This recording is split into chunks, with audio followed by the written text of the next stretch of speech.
Hello, everybody, and welcome back to episode 24 and part 2 of the Costa Rica Roundtable with Adam from Wicken's Wicked Reptiles, Dayyan from Reptiliatus, and Mike from Alpha Reptile and the Jungle Vault.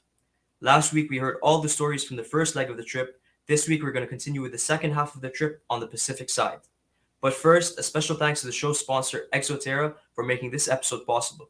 Exoterra makes quality products for our pet reptiles to make them feel at home. Unfortunately, Dayyan did have to leave us at this point due to unforeseen circumstances, but don't worry, he will be joining us again later to tell us a super interesting story from the final few days of the trip. Without further ado, let's jump right back into part 2 of the Costa Rica Roundtable. So let's continue the trip and go to the South Pacific then. That was another long drive, right? Like maybe the longest one. I guess it was. Hours, Yeah. Sure.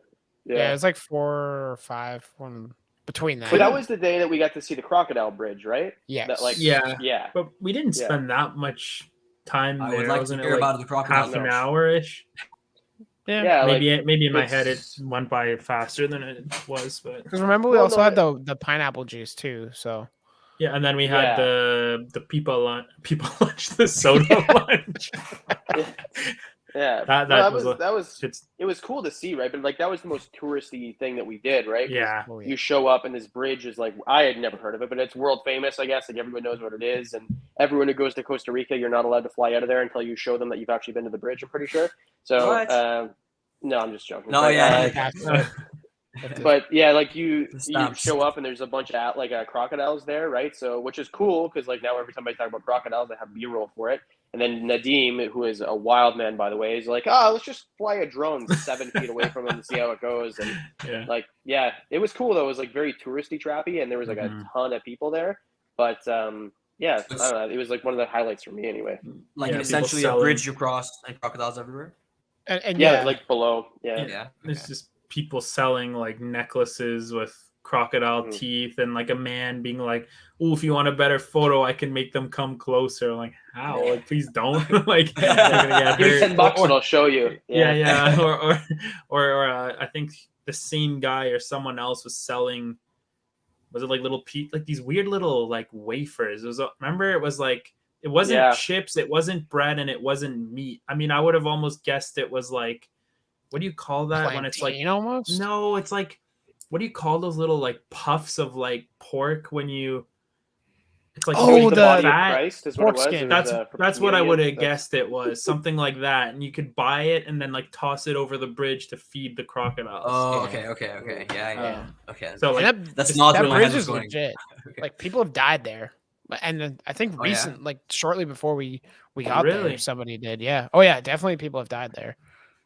So Mike, you had heard of it before you went there then?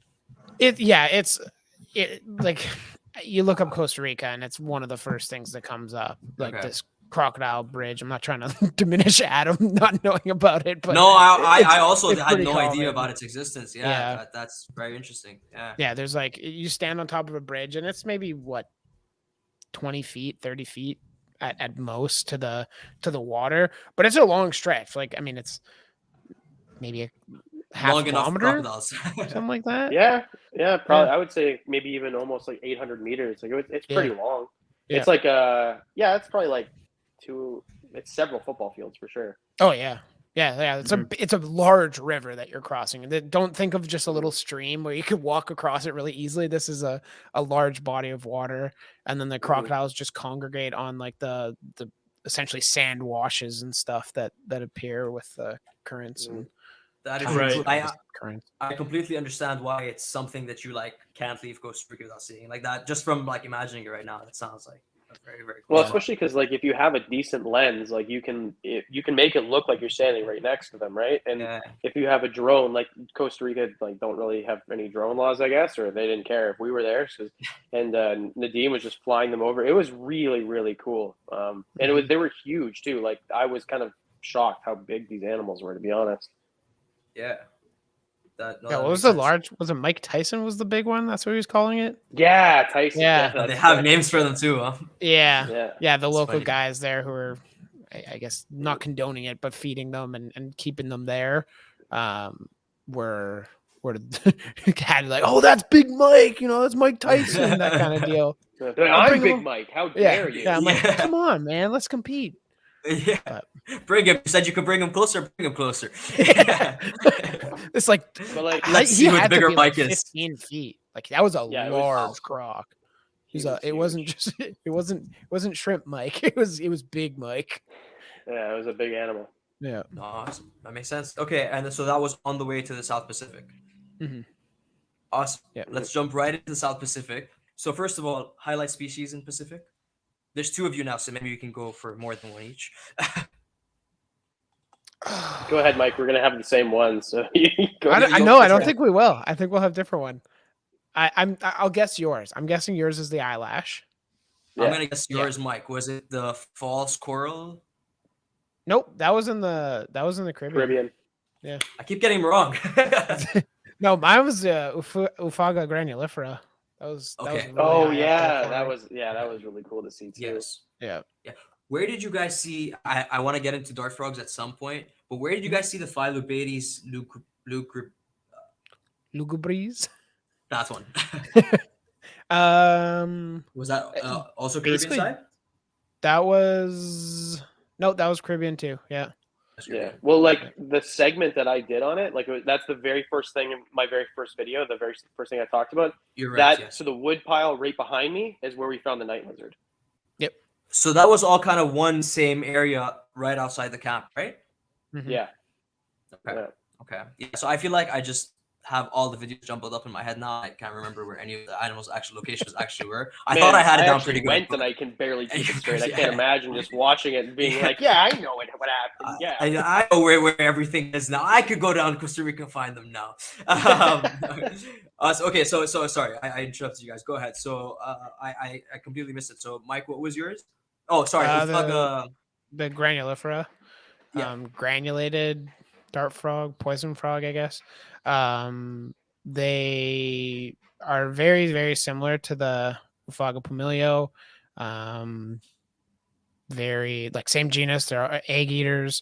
They're fairly rare. I don't even know if they are in Canada. I certainly Probably have never not. seen them if they are. Yeah, probably not exactly.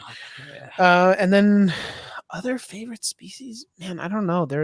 Obviously the helmeted iguana was pretty cool. That would be mine. There's the Leptodyra, the like basically false cat snake. Those live there as well, and those I've seen some insane bite reports from those. Like I'm on a couple different Facebook groups that have like bite reports and over time compiled different bites and things, and like people get messed up by those, like lose fingers, that kind of. They deal. are venomous then. Oh, for sure. Yeah.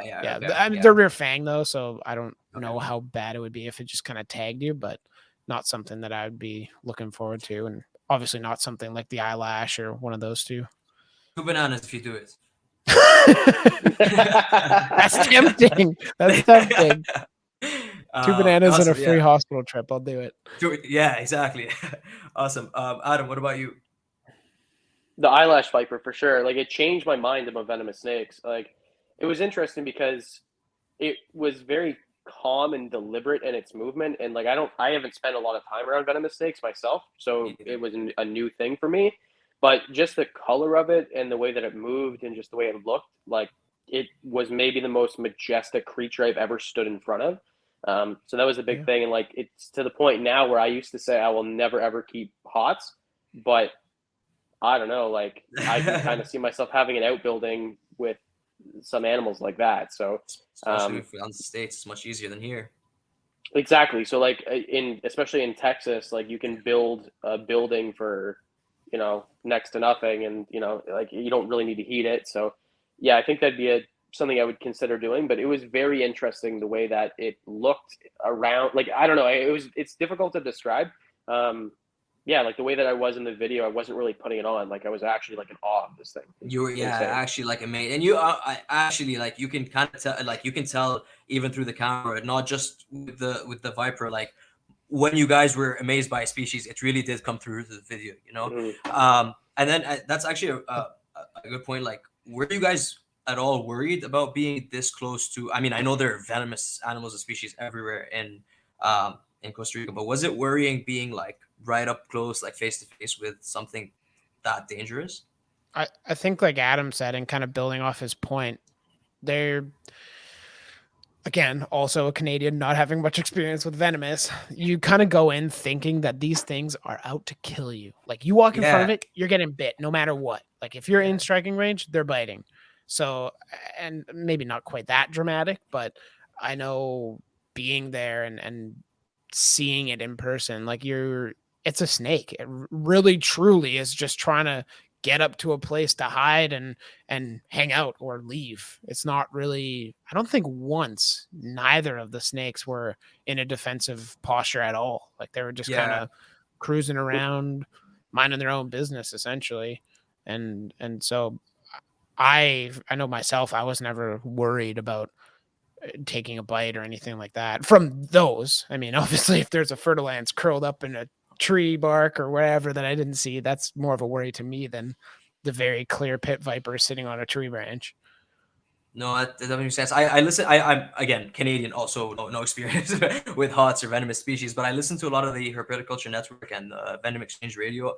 So I've always had sort of an interest in them. But again, like I can't imagine what my reaction to being in front of one would be. But I think Adam, one of your videos, when you talked about the fertilized kind of just going right by you, I believe that was your video.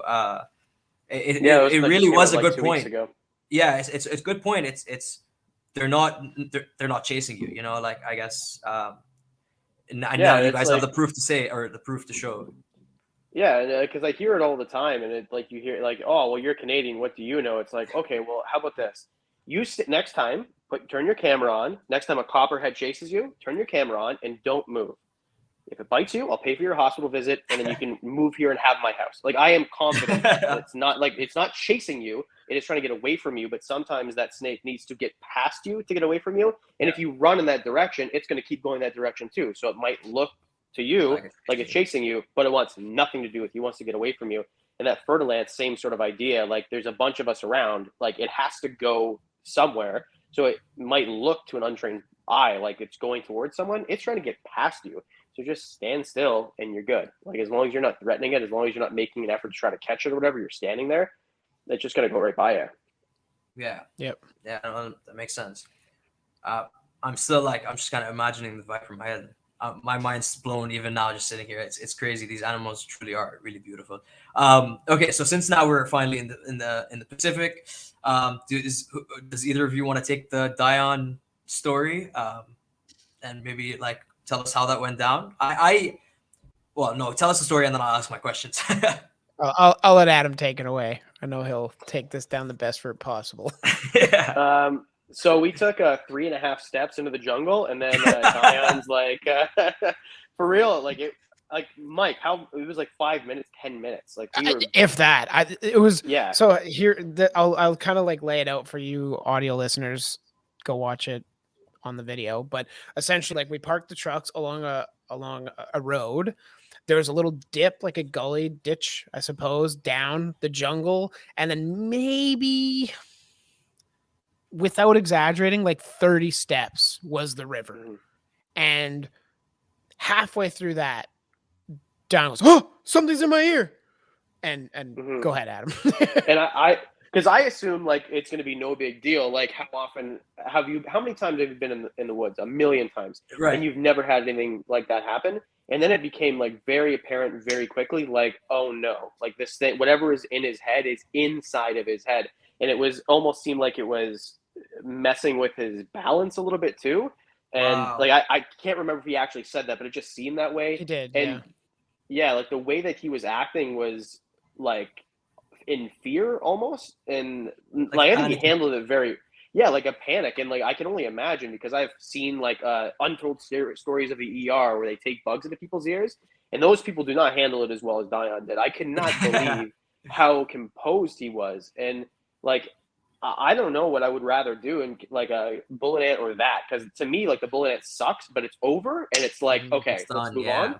But with that, that's scary because he literally had to go back to someone's house to try to get it out because we're pouring water in his ear and see if we can flush it out and make a suction cup, like, you know, like with his ear, like a hand in his ear. And you see me pouring water in And trying to, Noberto, yeah, like they're looking in with a flashlight and you can't see it and getting a stick in there. And then they go to someone's house and they can't get it out. So they ended up going to the hospital or a clinic.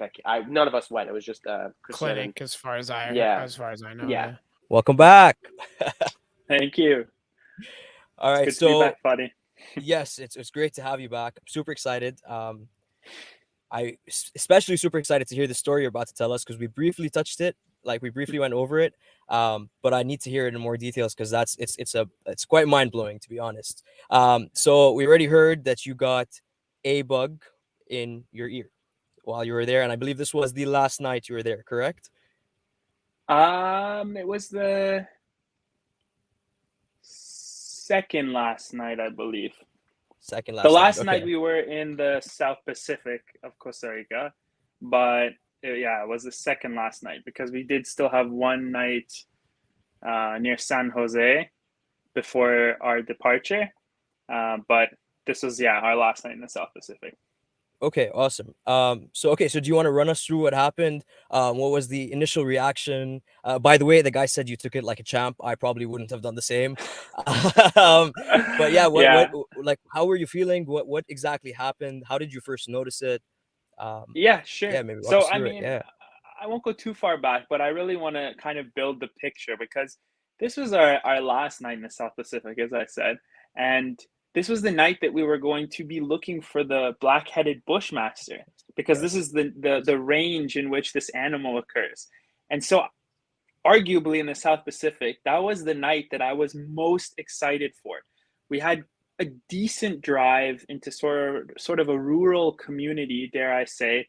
And we first stopped in a little town to have dinner where we met with some of the local guides that, as we discussed in our last portion of the podcast, or I guess before I had to excuse myself, these were some of the individuals that are sort of hired and I think given the opportunity to view the animals through a different lens to see the potential of education and not poaching or killing, that sort of thing, right? So these are like some of the people we're meeting with that know where to find these animals. So we went into town, we hit up a soda, ate some delicious food, met with back to the sodas. Met with some of the local guides. We even met their family. And it was interesting. One of the first things we did was when we stopped at their house a week or two prior, unfortunately, there was a female black-headed bushmaster that had been hit by a car that someone found. And so they actually had sort of preserved it in, I think it was ethanol alcohol. But anyhow, it was like in a big thing. So technically we got to see one, but not the way we wanted to. It was a beautiful animal, very cool to see, but it was unfortunate it was deceased, of course. And then from there, we had a pretty rugged drive into the forest. Like it was, I don't know, like if you think of like driving on some back county road, but it's just like jungle and forest around you and just like potholes everywhere. Like we even had to drive through a shallow river at one point, which was pretty interesting. And what was cool is we saw an ocelot, which was amazing. To be honest, if Christian hadn't have pointed out that that's what the animal was, I'm thankful I was even looking through the through the front of the car in the right direction, because it was 2 bounds across the street, like one into the middle of the whole street, and then the second bound it was in the bush. Yeah, so they're super fast. Honestly, if someone told me it was a big rabbit, I might have believed them. It was so fast, but then you're processing it like, well, no, that animal had this pattern on it and it had a longer tail. And Christian was like, guys, you're so lucky, we just saw an ocelot. I was like, no way, that was a wild ocelot. Like he said it was probably juvenile, but it was very cool. I don't know if the other guys mentioned that, but it was a really... No, I mentioned that is very cool. Oh yeah. It was incredible. So at least I saw that. Yeah. And so I'm just trying to emphasize that it was a long drive in. We finally get to the location, and right away it's very humid, very hot, and that was one of the characteristics that I found to be, like the Caribbean side was like that too, but I think the humidity factor was certainly stronger in the South Pacific, in my opinion. But Because what you were was the next to the key? river.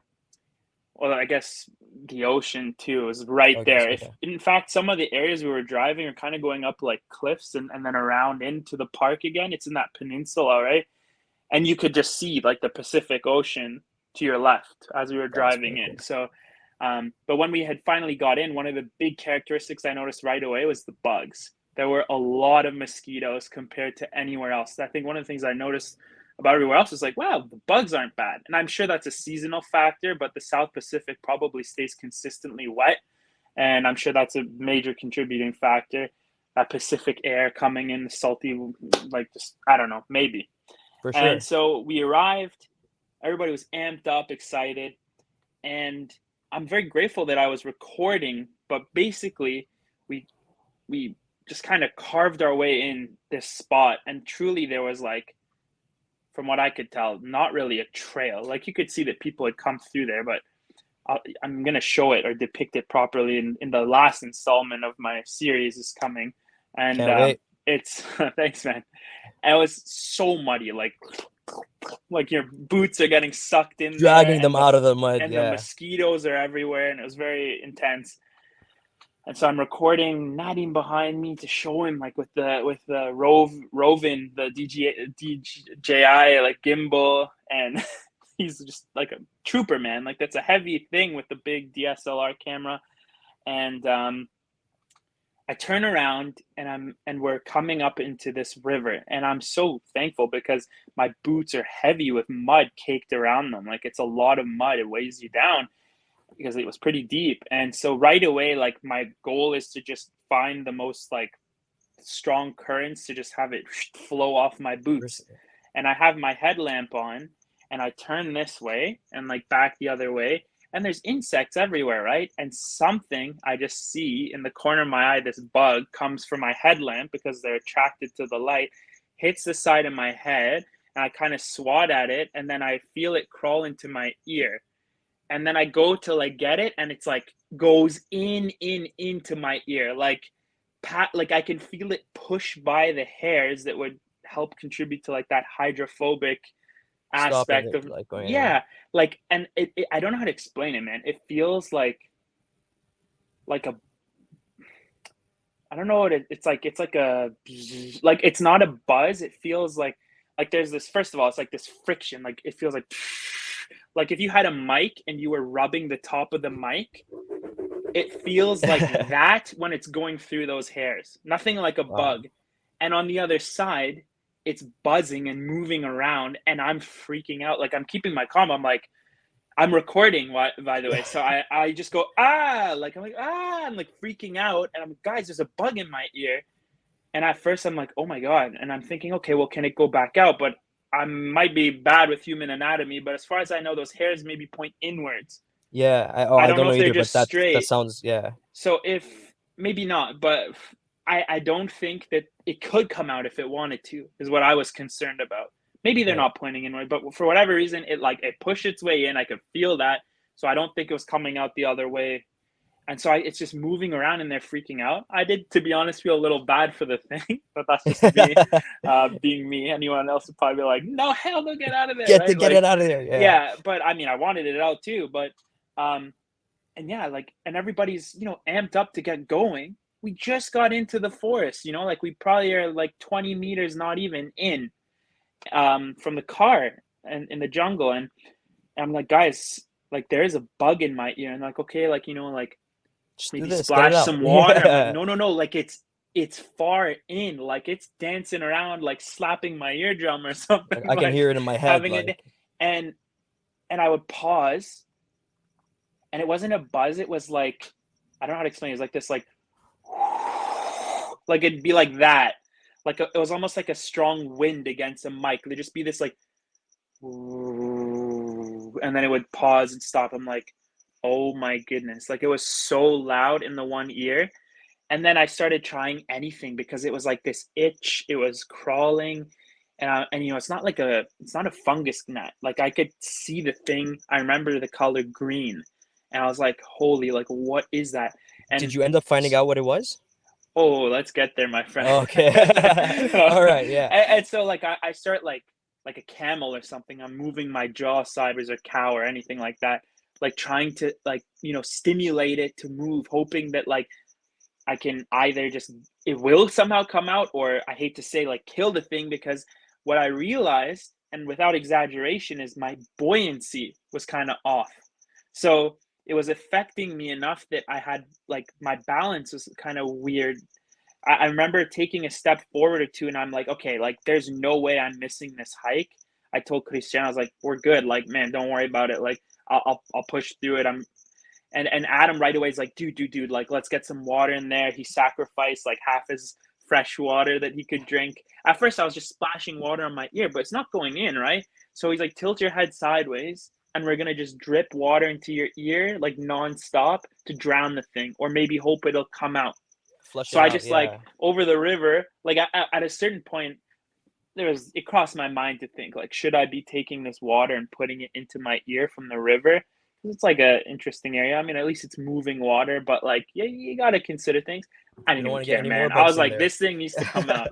So I tried that a few times, didn't work. Then yeah, I did that. Adam was dripping his water bottle, clean water into my ear, and I remember like I was doing the jaw movement, and it was coming through my sinuses. Like I could feel the water was going through at a certain point, Wow. because, or somehow it was for sure. Like, because there's like, I could feel the water going like into the back of my throat from my ear somehow, and like into my nose and stuff. It was weird, but I was happy because it meant like hopefully this thing was like either gonna like at least Come out of your mouth. die or like something and stop moving. And then I remember I stood up again and paused, and I'm not gonna lie, like I was really trying to keep calm, because I think I was like a hair away from just having a full blown, not panic attack, but like, you know, there's like a thing crawling in your ear I would have a too panic far attack. down for you to pick out. And then Norberto comes, and they're looking in with a flashlight into my ear, and they're like, and they wanted to go in with a stick. I'm like, no. Like, we're not going to screw up my hearing, like push a stick down. And they did kind of like prod around with a very fine stick. And I was like, all right, guys, like, I don't want to risk any permanent ear or hearing damage. Like, and I was like, I'll be good. Let's go. And Christian's like, nah, man, like, I'm not taking a chance at this, because he watched me take like 3 steps forward, and he did see like, admittedly, I was slightly off balance. Like I remember I kind of like went like this, and I was like, I'm good. Christian's like, no. So Christian and good. I left. He's like, I'm taking you to a hospital. I was like, no. Like I was so bummed, right? But I also understood, like from his perspective, I really appreciate his concern for his clients. Like, Yeah, you're under his obviously. responsibility for sure. Yeah, and I mean, he's also a herper. He didn't want to miss out on that opportunity either. But obviously, I mean, obvious or not, like he prioritized my health right away. I didn't even prioritize my health, and he's like, "No, we're going." So it sucked, man, because like that whole drive was so rugged and everything, and like we went so far in, then we had to go all the way back out to that same village, or not village, I should say, like small town that we stopped in to eat before heading into the park. So we go all the way back out. We go to that family's place, and one of them, I think, might have been a nurse. I could be wrong, but she really seemed to know what she was doing, and she wanted to look in there, and she's like, I think I can see something, but it's too far down. You have to go to the health clinic. So I was right away, I was like preparing my health insurance or travel insurance if I was going to need it, all that fine stuff that I carry with me everywhere on the trip in case of like, you know, whatever, snake bite, anything. My backpack, and we got to this clinic that was open late. It was kind of like set up in a large home, and so they saw me right away. There was like no one there, and they look in. The nurse looks in, and forgive me, I don't know, maybe she was a doctor. I was never told, but the health staff, she saw me. She looked into the ear, and she's like, see, like there's something there. She saw And immediately. yeah, and I should clarify that at this point, like I could feel the foreign body, but nothing was moving anymore. So Adam, he drowned the thing, thank God. And forgive me, like, you know, I have some sympathy for the insect, but it was done. Like, no, it's you versus it at that point. Yeah. So so she goes in. is like, no, it's too far down. So she prepares a large syringe full of saline, and wants to do like a flush, the way you clear earwax buildups out of ears. So she goes, and I'm just like, get this thing, I got this thing, I got, like, let's just go get it done. And just shoots the saline, and has like a milk jug that I'm holding under my ear to collect the water that flows out. So she does it once, and it's a weird sensation. Like, it kind of not burns, but it feels like it's not bad, but it's very strange feeling. And then she looks in, and It's all good. sorry, man. Okay, so then she looks into the container, and there's nothing there. And I'm like, come on. She's like, it But didn't she work. sees, okay, I think it moved forward a bit. So she loads another thing of saline, shoots into the ear, and then she's like, okay, now I can reach it. So at this point, Christiane is recording with my phone, and she goes in with tweezers and pulls this thing out. Dude, it was like, I don't want to exaggerate, but it was like half an inch to 3/4 of an inch long. Like, okay, half an inch maybe. Wow. And it was so wet that you couldn't quite make out what it was, but this little green insect. If I had to guess, my money's on a lace wig, something like that. Like green body with long lacy wings. I'm like, that thing crawled into my ear. Yeah, a lace wig. It's like a small predatory insect that eats like aphids and stuff. Poor thing was just wrong place, wrong time. Definitely wrong place. And something like that, I think. Like, it's, again, like when you see the video, it's hard to really know for sure, but you think it was something like this? I think it was a lace wig. That's what I'm thinking. Or maybe some type of like Hemiptera, like true bug, maybe like a leaf hopper or something like that. I don't know. But I think, I think it was a lace wig. Like the eyes, everything kind of looked like that. But yeah, we'll see in the video. And people. I mean, regardless, I wouldn't want it in my ear. No, right? It doesn't matter what it is. You don't want what something it was. alive Yeah. crawling on your ear. Yeah. So as soon as that was out, like there was kind of like a ghost bug there for a bit. Like it still kind of felt off, but like for sure it felt better. And yeah, that was it. And was your balance restored immediately? Like, could you immediately feel like you were less like shaky, I think or did it have to go out the too? balance factor was most observable when it was alive, because when it was buzzing and stuff, that's, I'm sure part of it was like the reaction that I'm freaking out inside a little bit. But I did, without myself even realizing, like I'd step and I could feel like a little bit tilted, weird. I don't think it affected me as much when it was deceased, but I mean, leaving it there is no good either, right? Like something would like rot in my ear. So who knows, could have had an infection or something. And then I was prescribed some ear drops. I'm not even sure what they were for, maybe to prevent infection, or because it was moving around there, maybe it could have scratched or whatever. So I had to take like, like little ear drops to put into my ear every day for a week or something. I don't remember. But yeah, that's kind of the experience. We drove back, and by then the guys had seen a few animals, and we're sick of it and ready to leave. Something like that, because they the bugs supposedly were killing them. And I mean, Christiane and I came out, and I was thinking, sick, we're gonna catch up with them, but like they're coming out, and they were done. And I was like, come on. But I mean, they were already out there. Yeah, so it kind of sucked in that regard, but it made for a very interesting experience. I don't know, like for sure something kind of funny to say happened in Costa Rica. Yeah, it's a life experience. You're never gonna forget it. Yeah, and I guess you could say, like the cherry on top for everything, it was nice. I don't even know if they mentioned this, but on our way out of the park, I mean, it's not like there's a specific, like a gate or anything. I should make that clear. You're just kind of in that forest. And eventually, you're more like less forest. And just going over these dirt roads and bumpy everything. Anyhow, a tapir across the street, which was really cool. I don't believe they mentioned that either, actually. Okay, good thing we had this conversation. Yeah. See, we're picking up more animals. We're picking up more animals. Yeah. So they might have. Honestly, I can't remember at this point. It like that was a couple of days ago when we recorded, but I feel like they didn't mention it, so we're gonna say they didn't. Yeah, sure. So it just like we didn't get very far, and suddenly we just see this tapir waddling across the road, pretty slow. And I remember, I think it was at one point, Mike's like, somebody film it. Like, we're all just What are you guys doing? looking at this thing. It's like, what is this thing? And, like, we knew what it was, but, you know, it's so slow that almost kind of puzzles you. It's just casually just crossing. And I think Mike was the only one who was able to whip out his phone in time and, like, kind of film his butt, like, going into the forest from the other side of the road. It's kinda I'll like our probably seniors down in use the Canada. footage, yeah, just to show and just to say it was a tapir. I know people say taper, but maybe it's I'm my not sure. French side. They always tapir, but anyway, taper. I don't know, but yeah, that was That's really very cool cool. to see that. But I want to ask you any like highlight species on that side, but I don't know if you even got a chance to see. I know you didn't see the bushmaster, but 100%. there was okay. 100%, because we did have our first night in the South Right. Pacific, and it was the was it the Ufaga granulifera? I think that's this.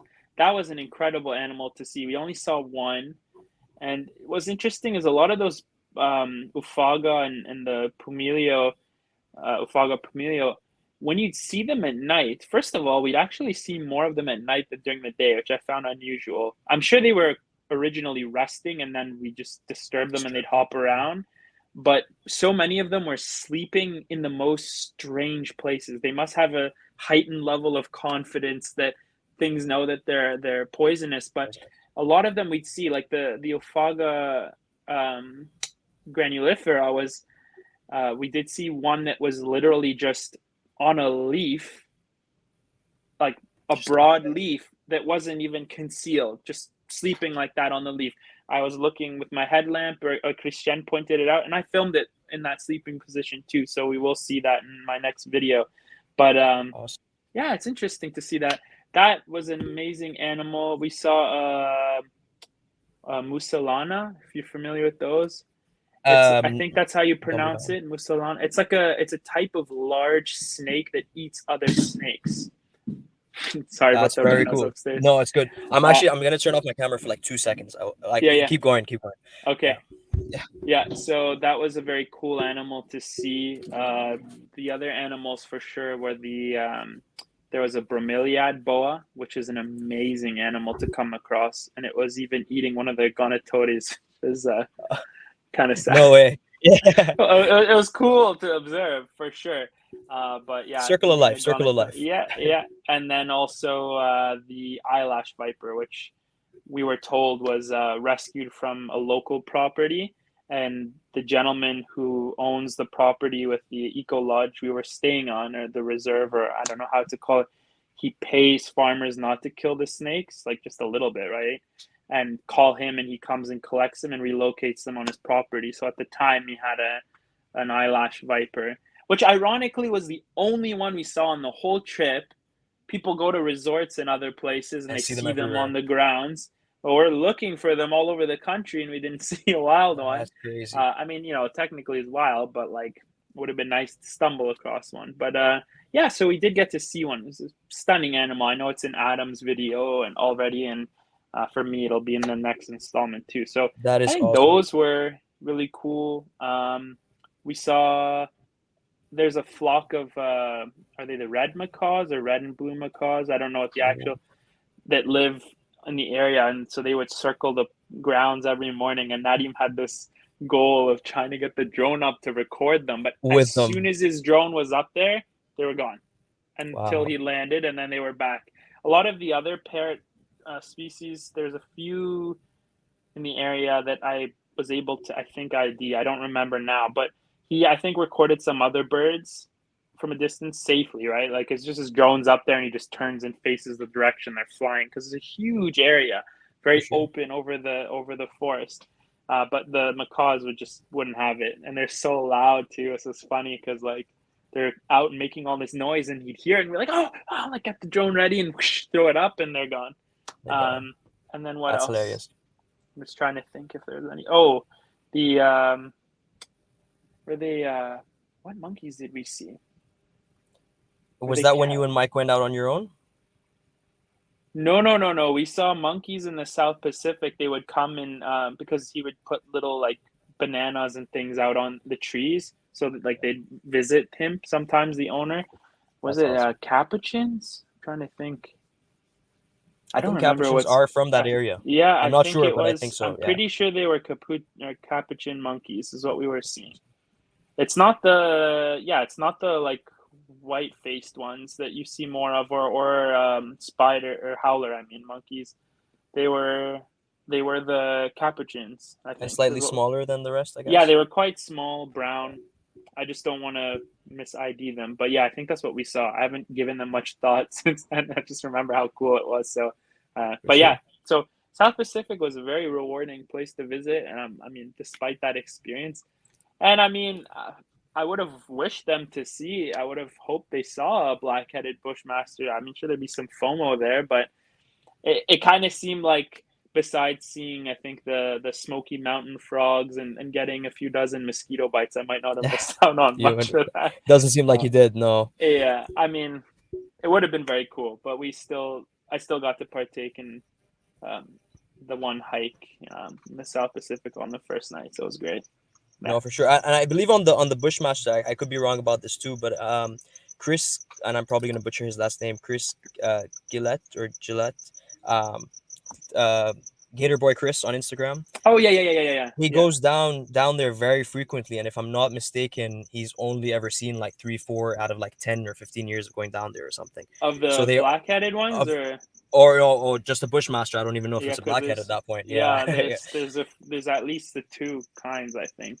Okay, yeah. So they are super elusive, or like super rare to see, I guess. Yeah. Well, their range is so small, and there's like a conservation project for the black-headed bushmaster because it's like very endangered, if I'm not mistaken.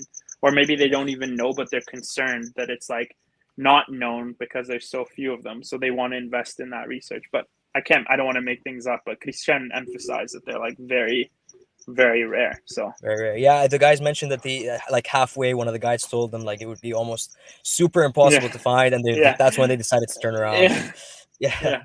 Because I think they even have permission to tag them when they find them, so that they're easier to find for research. So it's very interesting. That's awesome. And now, so are we going to be seeing all of those species you mentioned, and are we going to be getting another glimpse of the bug in the ear in video 4? Video 5, sir. Video 5, sorry. Yes. No, that's okay. Yeah. Video 4 just came out. If you haven't seen it, go watch that one. Thanks, man. Thanks. Yeah. I mean, I documented everything that I mentioned. I think I have even footage of the Mussolana. So, like there'll be a lot of species. I know the cloud forest kind of lacked it because there was less fauna to observe and a lot more plant life. So it was kind of an interesting experience to like keep that video engaging because a lot of people are there to see the animals. But like the South Pacific was quite rich in biodiversity too, and a lot of animals. So I think it'll be a good grand finale for those who have been watching or enjoy the series. Yeah. Awesome. So video 5 is going to be the final video then.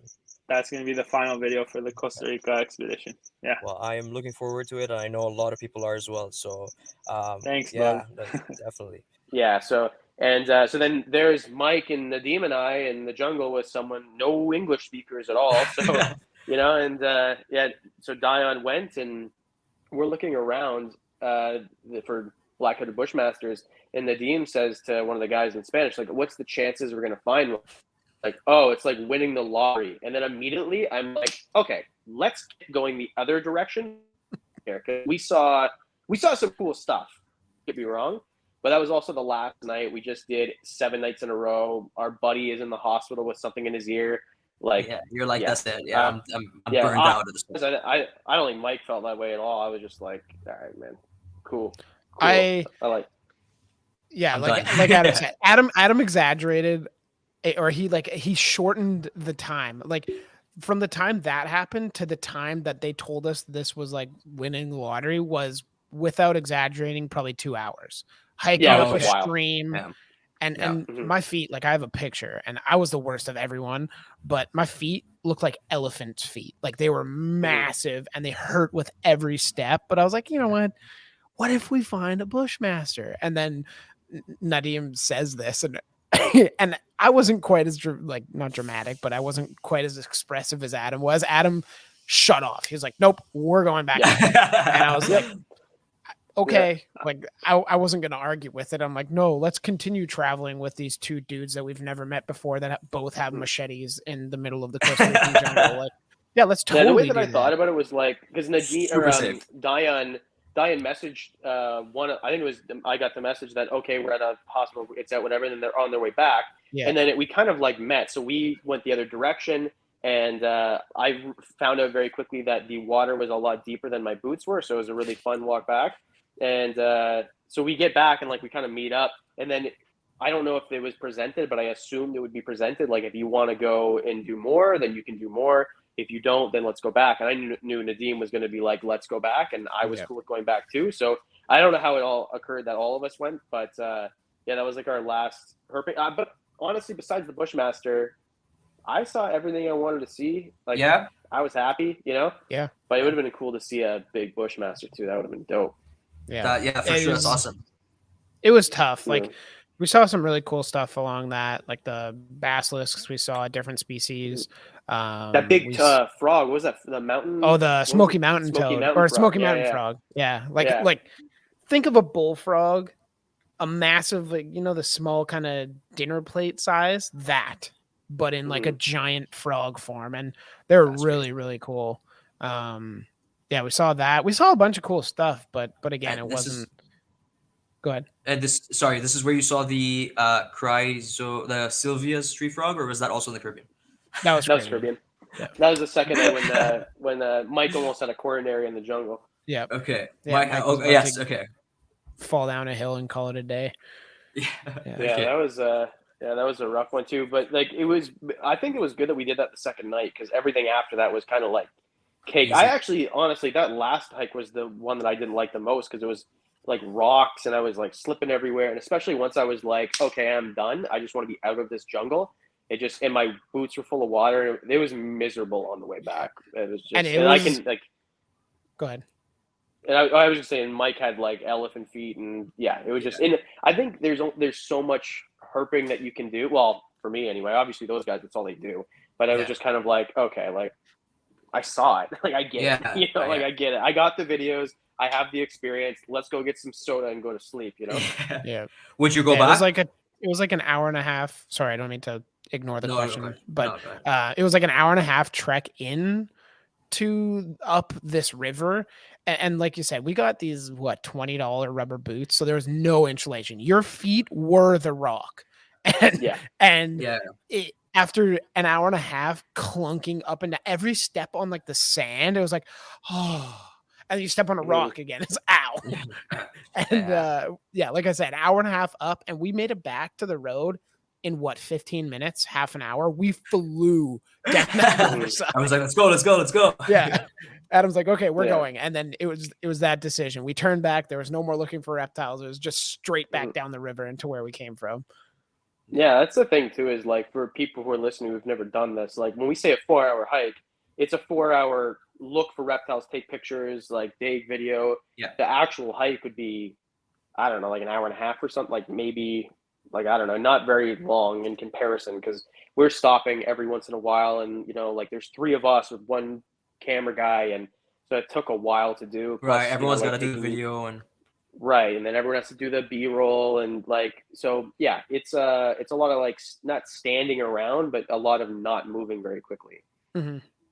Yeah, and I agree with Adam when he said that river hike was the worst one. Even the one that I died on, I would probably do again. At that point in the trip, like with my feet that bad and that kind of stuff, I would rather do the mountain hike again than that river hike. Like that was treacherous for myself, at least. Yeah, and it was also like I wasn't so worried about Dayyan because like he's got a bug in his head, like whatever. Right, like it sucks in that moment, but it's like he's not gonna die. It's not gonna, like whatever. Yeah. But at the same time, it was kind of like, like we're like one peepa short of a peepa pile or whatever, like so. It just seemed like I don't know. Let's go back and make sure like Dayyan's cool, and then make sure the 4th peepa's okay. Well, imagine if we saw a bushmaster and Dayyan is stuck in some clinic in a tiny little town. Yeah, and man. Like, dude, we actually found one. Sorry. Yeah. I wonder what that clinic was like because we had to go to a clinic, I think the day before or earlier that day because we had to get a COVID test to come. And And we all thought, like, it was so funny too, because like the nurse or doctor, she was like super cool, spoke perfect English, and she's like, "Oh, so like, how famous are you guys?" And then she's like, "Oh, I had Julia Roberts, yeah.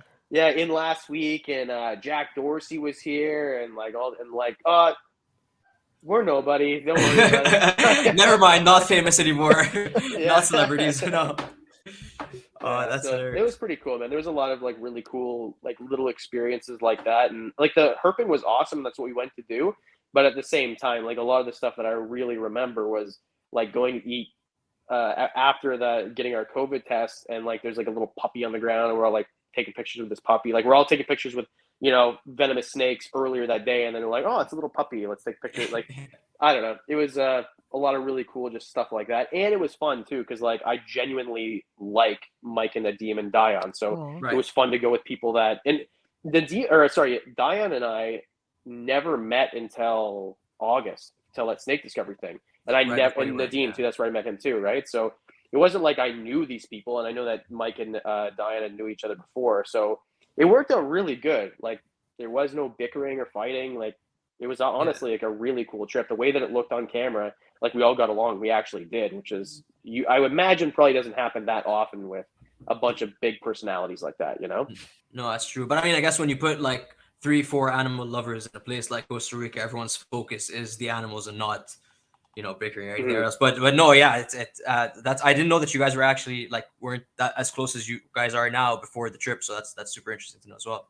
No, like I met Adam at the 2019 CRVE, That's and actually it the was first just time. like, that "Hey, was I just started a YouTube channel." I'm like, "Hey, what's up?" Just kind of Yeah, that separated was ways. Like, because I've been watching Mike's channel since 2015 probably or something like that. So to me it was like I was walking up to Mike like he's a celebrity and I'm a fan, and then now a few years go by and it's like we're doing the same thing. Well, I wouldn't even like who cares about the numbers? It's just like, okay, like I get it. Like I Yeah. am doing this thing too. So I don't know, it was, and like Dayyan too, because I found Dayyan's channel like before I started a channel. So I don't know, Yeah. it was very an overwhelming thing at first, and then like it's a very quick like, oh, everyone's just a regular person. It's just a lot of people know who you are. So yeah, it was really cool. It was a very awesome experience. And Christian and Noberto, even though Noberto didn't speak English, the coolest guys ever. Like Noberto, I'm pretty sure you can actually hear him snoring from Costa Rica if you listen really closely. But he's wild, dude. Like he sounds like an animal. But like those were the coolest guys ever. Like I So could now- not have asked for a better like bunch of dudes to go with. No, Yeah. for sure. And now I also know why you guys didn't do any sleeping in Costa Rica. Now it all makes sense. No, that's very sweet. Actually, Norberto and William. yeah, Yeah, that's right. Yeah, that's right. that is funny. It was a good time. And just to back up what Adam said, like Christian is like he's a homie. Like he's Yeah. a really cool guy and very knowledgeable, he's very personable. Like he's not that businessman, at least for us. Like I know we kind of discussed with him in more private conversation of just like how the different tours go. And he basically just kind of caters off whoever he's talking to. Whether it's more business-like, he's more business-like. But if it's more kind of our group where it's just a bunch of dudes stuffed in a car, then he just plays along and goes with the flow and It becomes one of shows the homies, his like more you said. personal side. Yeah. Like he's a friend. Like I would He's like- consider him a friend, not a tour Yeah. guide. No, that's Right. awesome. Yeah. Okay. Well, I don't want to take up too much of you guys' time. I feel like I'm pretty happy with what we covered on the Costa Rica side. But if you guys are okay with hanging out for a couple more minutes, I'd love to maybe touch on a little bit of the frog side. We are all Dayyan included. Sadly, I had to leave us, but we're all dart frog keepers here. So I feel like there's kind of I need to know a little more about how seeing the dart frogs out there was. So yeah, if you guys have some more time to stick around, I'll maybe start firing a couple dart frog questions at you. I'm Yeah, good to stick go for it. around, yeah. Sweet. Okay. So first of all, the most mind blowing thing that I saw was well, I'm sure which you guys saw that I saw through you was them actually outside. Like it almost seemed like they were sitting in like they were basking, like they were outside on grass lawns, not under leaf litter, not in trees, not in like you guys were finding them right outside your camp on like on grass or something like that. So first of all, was that always the most, like, was that a common case, or was that a one-off? And then secondly, maybe Mike, you'll take the second half of the question. Did you do Sure. a UV reading, and what do you think of all that? Adam, answer the first part. I'll look for the exact UV reading. Okay, sweet. Well, so like my eyes don't work. I didn't see anything. Like if I went by myself, like the video would have been 3 seconds. So everyone else was seeing them, and Nadim actually was the one who saw the Dendrobates auratus, and that was cool to me because I keep them. I think those are like one of the most beautiful ones. Like they're really common and cheap or whatever, but I don't care, whatever. So it was just like hopping across the lawn, like right in front of us, and it was very interesting and very unique. And it wasn't like we were even finding them at night too, like on our hikes, we were finding them as well. So I don't know, it was very interesting to see. And like I'm newer to dart frogs than the rest of you, but it not really where I would have expected to see them, to be honest. But and just to hear them too, like to hear the Pamelias was wicked. Like the reason that they have Pamelias is like to listen to them, like that's it, you know. So yeah, right. So I thought it was very interesting. And yeah, I forget what the UV reading was. I'm sure Mike will find it, but it kind of shocked most of us. And the thing is too, like I should say, like if you're watching this and you watch the videos and you're like, oh, well, what I'm going to do then is I'm going to jack up my heat to 32 degrees. Like, don't do that just because obviously we found them. Like, that's the thing is they're going in a lawn, but there's leaf litter and like a forest right next door. So they might have been traversing. So I guess the takeaway for me is, sure, add more leaf litter because that's what we saw a lot of, but don't jack up the UV and jack up the heat because we saw one day for 10 minutes in this one location. Yeah, and we're never really going to be able to give them big enough enclosures to where they can have that ability to go bask and then go back and hide. So I absolutely agree. But so you just mentioned, so it was just that one off that they saw. It wasn't like you were finding them all over there. The majority of them were still in like the canopy and I think so, right? Right, Yeah. Mike? Like there wasn't really a ton. Like there was a few, but that's the thing too, is like we were really close to, like there was a stream down, like if you went into the forest there. So there's their natural habitat and then someone's lawn right beside it. So it'd be like finding garter snake in your garage and be like, oh, garter snakes, their natural habitat is garages. It's like, no, there's woods over there, you know? Yeah, that definitely makes sense. Yeah. I think to kind of back up on that, and it'll lead into the UVI thing. I think just like Adam said, like don't take a snapshot in time as fact. Like this was one moment that we happened to see one hopping across an open lawn. Yes, the UVI was 6.5. So this is not a little, like this is burn you in a like 10-15 minutes type deal. Not something that I would recommend, but some way you can kind of mimic that in a dart frog tank is just set it on a timer. Set it for half an hour or a couple hours a day, a very low wattage UVB, and that will give them the opportunity to use that UV and to actually synthesize some of that D3. And like Adam said, the temperatures obviously don't jack them up to 35 degrees during the day. This is not natural. And I did actually show it, and I will include it whenever part 2 comes out. I show myself holding the thermometer up, standing, me, so probably 5 feet off the ground, something like that. And then going down, and I dug a little divot in the leaf litter and stuck it at basically what would be ground level. And it drops to like 78 or 80. Like it drops significantly. So I guess what would that be? Like it goes from 35 to 22, 21 in, 3 linear feet and just vertical height. So it is a very big difference. I'm sure if you went underground, sorry, I'm saying, sorry to you up, but I'm saying I'm sure if you went even further underground or even further under the leaf litter, there's even more of a drop. Oh, for sure. That's very interesting. So and I will add that like I've been to Costa Rica once before, and I did see Pumilio like bounding across an open lawn. So I wouldn't say that it's an uncommon occurrence, but I also, like we've iterated a couple times, I would not take it as, okay, well, I should be baking my dart frogs throughout the day because that's what they see in the wild. That's for not sure. the takeaway from this. It's just, I think it's, and when I start building my large dart frog enclosures, like I will be including some aspect of UV. I'll probably put it on like a 2-3 hour timer and a low wattage or low percentage. Yeah, like Yeah, the that's also Arcadian one thing Shapers. too.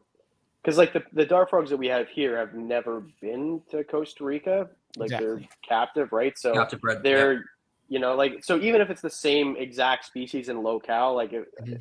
ones that have been bred for generations, I don't think it's like if you put them back where they're supposed to be, who knows if they'd even live, because like Yeah. they're so accustomed to the way that we keep them here. So yeah, because I got a lot of comments like that on the video, like, well, are you going to change? Well, I'll change how much leaf litter I put in because that it was like ankle deep a lot of the time. But Yeah. Okay. besides that, yeah, I'm not going to jack up the temperature. Like Mike said, like baked frogs smell terrible in your basement, so I'm probably not going to do that. No, you're absolutely right. And then there was also that at one time I was listening to an Amphibicast episode. I can't remember which one now, but he was saying that they were finding Ufaga and breeding in Coke cans, and so similar to your garden snake in the garage idea, just because they were in the Coke cans doesn't mean that's their natural habitat. So I agree. I wasn't there, but I'll also say little disclaimer here: don't go and bake your frogs. Cooked frogs aren't good. I absolutely agree with you guys. And then my other question on it was actually something touching on what Mike said earlier. You guys were also seeing them in the dark. So our belief of, like, I commonly hear they're diurnal species, don't feed them at night, they only eat in the morning, you can't feed them at night. What do you guys think of that? I'll let Adam go Oh, first. yeah, sure. Yeah, sorry. I keep forgetting to point. Yeah. Yeah, well, like for me, like, and that's the thing too, is like Mike and I might have a different answer because Mike's been keeping dart frogs forever, and I've been keeping them for 5 minutes. So, I mean, to me, I'm very aware that, and I say this when I do care guides, like a care guide is a guide. It doesn't mean that if you feed them after 8:05 p.m. on the summer solstice, like this, it's just ridiculous. And the way that these are written are like the most, perfect way. But like if it says that you should keep a dart frog at, I don't know, 78 degrees and you keep it at 79, they don't combust.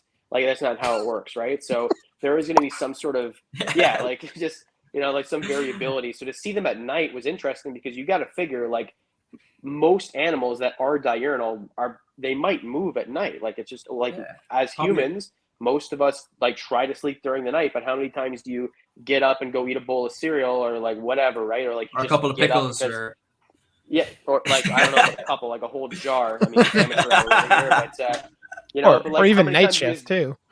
Yeah, exactly. So like just because most of the species has been observed, and like especially with certain species, if you're observing them, how long are you observing them for? Like, is it you're there for an entire year every single time? Like you never miss an instance of. So I don't know. My thing, and I preach this, is like just because it's a care guide doesn't mean that you must do this. So I think that we really saw that in action, and it was very cool to see these dart frogs out at night. So now I feed my dart frogs only at night, and it's 35 degrees right now in here, so it's really hot. But and you only feed them bulletins. yeah, Strictly. I only feed them. Yeah, so I get I have a poacher friend in Costa Rica, and he sends me native. So my dart frogs actually will kill you if you touch them. So I just I'm really cool, guys. That's all I'm trying to say. That's awesome. Okay, and then one last final question on them. Did you guys actually see them eating anything? Did you witness them, or was it just them hopping around most of the time? You were like it wasn't that easy. I assume the things they're eating are too small anyway, right? I don't know. I don't think I saw. I didn't see them eat anything. No, nor did I. Both times I've been there, I haven't seen any of them eating. A lot of time they're just like sitting in the cup of a bromeliad or whatever. They're not actively foraging or anything. So that's very cool. Okay, unfortunate. And then, yeah, and so just to run through them again, the main species, like the most common ones you saw with Faga pumilio, you saw the Dendrobates auratus, you saw the Phyllobates lugubris, and then you also saw the Ufaga, the one that Mike mentioned earlier. Yeah, granulated dart frog or whatever. Granulated Ufaga or whatever. Yeah. Was there any other species that we missed, or is that pretty much it? There's the lugubris. I think there is one that we're missing. I can't remember. Let me check. The only frog it's not a dart frog, but we did see some glass frogs, which was really cool too. I don't think we talked about it at all. But, Yeah, we did. And I don't really know a ton about glass frogs, but like I know what a granulated glass frog was. To see that was really cool. And then what was the other one? Valerii, right? I think, right, Mike? Yep. Yeah. So Like I'm not a frog expert by any means, but like just that. Oh, I saw this in a Goldberg video, whatever, right? And then you're standing there, and it's like, oh, they're in plexus right now, like right above your head. That's crazy. Yeah, it was a really cool thing, and like in the video, like there's a leaf, and you turn the leaf, and it's like, oh, like it's right there. Yeah, so it was really interesting. Vitatus. You guys did see the Vitatus? Yeah. Oh man, that's the first species I ever started keeping. It would be a dream to see in the wild. That is very, very cool. I don't think I saw that in any of the videos actually. I think we saw it later on, so you might see it later. I'm not Hopefully, sure how much footage we actually got of it. That's very cool. I will tell you guys, I have over like 150 Vitatus. So once those things start, they don't stop. Wow. Yeah, they breed like crazy. Awesome. I guess we'll wrap it up here then. Any final thoughts or anything you'd like to put out about Costa Rica that maybe we haven't mentioned yet? Maybe Adam go first, and then Mike. Sure. Like in general, to wrap it up, like what you see in the video is exactly the way that it was in terms of like we didn't really punch it up. The entire thing was kind of what you saw, and in terms of like the country of Costa Rica and especially CR Wild, I don't have a bad thing to say. I think the country is amazing. The weather was perfect. The people are nice. It seems very laid back. Like, I don't know. Like, I've kind of thought, like, hey, what if I just buy a place in Costa Rica and, you know what I mean, just kind of like stay there. So, and then in terms of CR Wild, like the opportunity, like, I don't know how much detail we can go into like what our deal was with them, but it was pretty great. And just the way that the tour was structured and very open and kind of do whatever you want, see whatever you want. Nothing is rushed. It didn't feel like prison where he's like kicking my bed at 6 a.m. like, get up, you know, like it's rec time now.